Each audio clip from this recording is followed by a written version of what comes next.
Zee Marathi, चर्चाही होणारच. Doctor Karmaveer Bhaurao Patil यांची जन्मभूमी असणाऱ्या कुंभोज नगरीत जिल्हा परिषदेच्या शाळेचे वादळी वाऱ्यामुळे झालेलं नुकसान लवकरच पंचनामा करून त्या ठिकाणी तात्काळ सर्व सेवा सुविधा उपलब्ध करून शाळा दुरुस्ती केली जाईल असं आश्वासन जिल्हा परिषदेचे माजी शिक्षण सभापती प्रवीण यादव यांनी दिलं. आज कुंभोज इथं झालेल्या केंद्रीय शाळा व उर्दू शाळा नुकसानीच्या पंचनाम्यावेळी ते बोलत होते. यावेळी जिल्हा परिषदेच्या शिक्षण सभापती शीतल यादव यांनी घटनास्थळाला भेट दिली. यावेळी त्यांच्या समेत पंचायत समिती सदस्य गौरी मिसाळ, कुंभोज सरपंच, उपसरपंच, ग्रामपंचायत सदस्य, शिक्षण विभागाचे अधिकारी उपस्थित होते.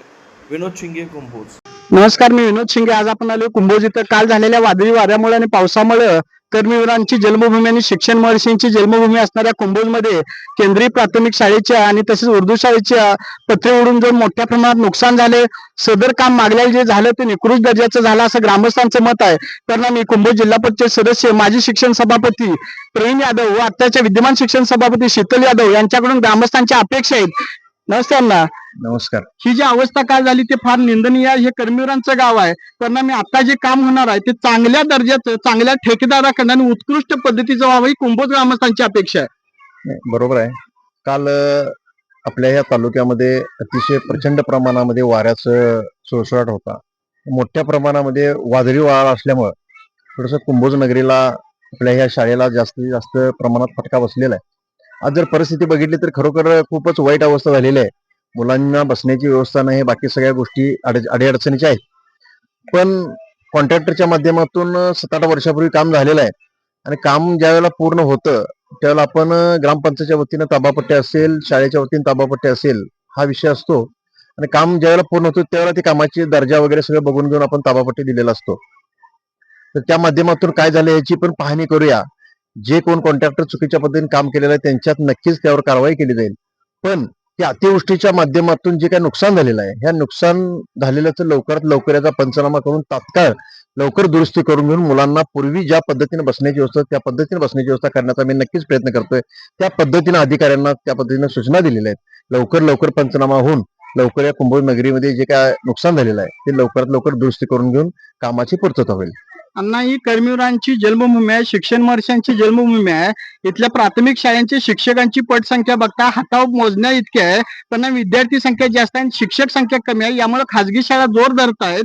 त्या शिक्षकांच्या वाढत्या गुणासाठी किंवा वाढीव शिक्षकांच्यासाठी आपण काय कराल? आज आपण जर बघितलं तर या स्पर्धेच्या युगामध्ये सगळीकडेच अडचणीला सामोरं जिल्हा परिषदेच्या शाळेला जावं लागतंय. आणि पूर्वी जर बघितलं तर खाजगी शाळांचं प्रमाण काहीही नव्हतं. त्यामुळे फक्त जिल्हा परिषदेच्या शाळेमध्ये प्रवेश घ्यायचा आणि जिल्हा परिषदेच्या शाळेमध्ये प्रवेश घेतल्यानंतर शिक्षणाचा दर्जा चांगल्या पद्धतीने कायमच असतो. पूर्वी होता, आता या नंतरही राहणार आहे. आज आपण या स्पर्धेच्या युगामध्ये टिकत असताना ज्या ज्या काही भौतिक सुविधा आहेत त्या नक्कीच आम्ही देण्याचा प्रयत्न करतो. आमचा सर्व गुरुजन वर्ग अहोरात्र झटून मुलांची गुणवत्ता वाढीसाठी प्रयत्न करत असतो. अधिकाऱ्यांच्या माध्यमातून आदरणीय शिक्षण मॅडम असतील, अधिकारी शिक्षण अधिकारी मॅडम असतील, गट शिक्षण अधिकारी असतील, आमचे जीए असतील, सर्वच मंडळी या कामाच्या माध्यमातून प्रत्येक वेळेला शाळेला भेट देऊन जे जे काही करता येईल ते करण्याचा आमचा प्रयत्न असतो. आज त्या स्पर्धेच्या युगामध्ये आम्ही सुद्धा कुठं कमी नाही हे आता आम्ही दाखवून देत आहे. सर्व मुलांना गुणवत्ता वाढीसाठी प्रयत्न करणे, यासाठी आपला गुरुजन वर्ग झटत आहे. अजून कामाच्या माध्यमातून वेगळं पण काय करता येईल का, पट वाढीच्या संदर्भात आपल्याला काय करता येईल का, अशा पद्धतीच्या विचार विनिमय चालू आहे. आदरणीय अध्यक्ष महोदय जिल्हा परिषद असतील, उपाध्यक्ष असतील, सर्व सभापती मंडळी असतील, शिक्षण अधिकारी मॅडम असतील, आज शिक्षण सभापतींनी एक 2-4 मुद्दे जे विचाराधीन घेतलेले आहेत त्यामध्ये आज जर बघितलं तर फाळ्याचा विषय असेल की ग्रामपंचायतच्या स्वनिधीच्या माध्यमातून आम्हाला काय फाळा माफ करता येतो का, जेणेकरून प्रत्येक पहिलीला ऍडमिशन घेतलेल्या मुलांना फाळा माफ करून त्यांना एक मदत होईल. दुसरं म्हणजे आपल्या जिल्ह्यामध्ये 171 केंद्र आहेत. त्या 171 केंद्रामध्ये आम्ही डाटा ऑपरेटर देण्याचं काम करतोय, जेणेकरून मुख्याध्यापकांना जे काही काम लागतं, ऑनलाईन काम लागतं, ते कमी व्हावं. आणि त्या केंद्रामध्ये त्या डाटा ऑपरेटरने त्या 13 शाळा किंवा 15 शाळा किंवा 10 शाळा असतील त्या केंद्रामध्ये अंतर्गत त्या सगळ्या शाळेचं ऑनलाईन काम त्या डाटा ऑपरेटरच्या माध्यमातून होईल. म्हणजे जेणेकरून आपले जे मुख्याध्यापक असतील, जे गुरुजन वर्ग, शिक्षक कर्मचारी असतील, त्यांना पूर्ण वेळ मुलांच्याकडे लक्ष देऊन शासनाच्या माध्यमातून वेगवेगळे धोरण राबवले जातात आणि सगळ्या धोरणाला हा गुरुजन वर्गच महत्व म्हणून त्यांच्याकडे जबाबदारी दिली जाते. पण जी काही जबाबदारी देईल तो शिक्षक वर्ग सक्षमपणे पेलत असतो. पण ह्या सर्व गोष्टीमधून मुलांची गुणवत्ता वाढीसाठी प्रयत्न व्हावेत म्हणून आम्ही डाटा ऑपरेटर सुद्धा देण्याचा आम्ही मानस केलेला आहे. त्या पद्धतीने चर्चा विनिमय झालेला आहे. त्यावर शिक्कामोर्तब पण होईल थोड्या दिवसामध्ये की पूर्ण डाटा ऑपरेटर सगळ्या शाळेची नियुक्ती होईल आणि काम शिक्षकांचं मुख्याध्यापकांचं कमी होईल. आज बाकी जर आपण बघितलं तर आज सगळ्या शाळेमध्ये पटसंख्या कमी झाल्यामुळे शिक्षकांना सुद्धा अतिरिक्त व्हावं लागतं. हे सुद्धा अत्यंत खेदजनक गोष्ट आहे आणि या शासनाच्या धोरणामुळे शिक्षकांना थोडस वर्ग जास्त आणि शिक्षक कमी, जेणेकरून एका शिक्षकाला एक एक दोन दोन तीन तीन वर्ग बघायला लागतात.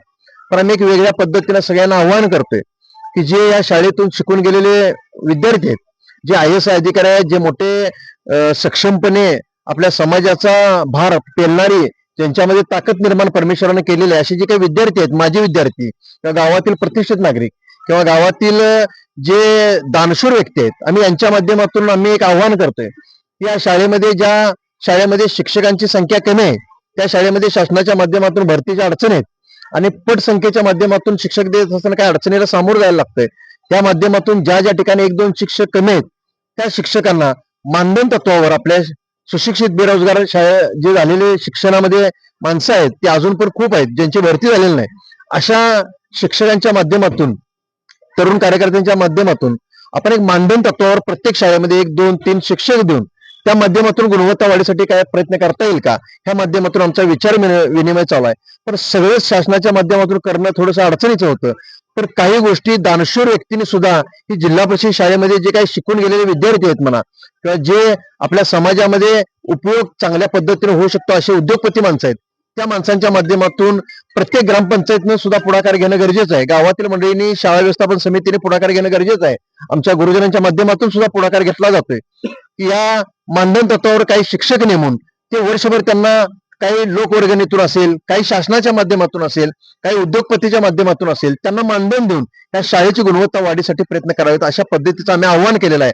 आदरणीय शिक्षण सभापतीच्या माध्यमातून या आव्हानाला सगळ्यांनी साथ द्यावी आणि सगळ्यांनी अशा पद्धतीचं ठोस पाऊल उचलून आपापल्या शाळेमध्ये प्रत्येक ग्रामपंचायतच्या माध्यमातून मानधन तत्वावर जर काही शिक्षक त्याच गावातील शिक्षकांना जर नेमणूक केली तर गुणवत्ता चांगलीच वाढीसाठी प्रयत्न होईल. तर मी सर्वांनाच आव्हान करतोय की माझी शिक्षण सभापती म्हणून आणि माझी पत्नी शिक्षण सभापती आहे, तर या सर्वांनी ग्रामपंचायतच्या मंडळींनी, ग्रामपंचायत असेल, शिक्षण शाळा व्यवस्थापन समिती असेल, गावातील उद्योगपती असतील, काही दानशूर व्यक्ती असतील, यांच्या माध्यमातून मानधन तत्वावर एक दोन जे शिक्षक येतात त्याचा एक 10-15 हजार रुपये, 8-10 हजारापासून 15 हजारापर्यंत आपण मानधन देऊ शकतो. काही गरजू व्यक्ती कमी मानधनामध्ये सुद्धा काम करायला तयार आहेत. काही लोक सहभागातून या शाळेमध्ये मानधन तत्वावर काम करणाऱ्या मंडळींना मदत करून घेऊन आपण गुणवत्ता वाढीसाठी प्रयत्न करूया.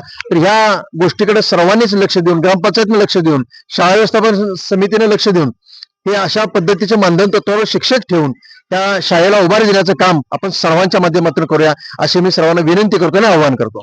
बाजूला जिल्हा परिषदच्या शाळा बंद पाडण्याचं शासनाचं धोरण आणि दुसऱ्या बाजूला त्याच वाचवण्यासाठी शिक्षकांचे असणारे प्रयत्न, परंतु कुंभोजमध्ये कर्मवीरांची कर्मभूमी असताना काही ग्रामस्थातून प्रश्न सवाल निर्माण होतात.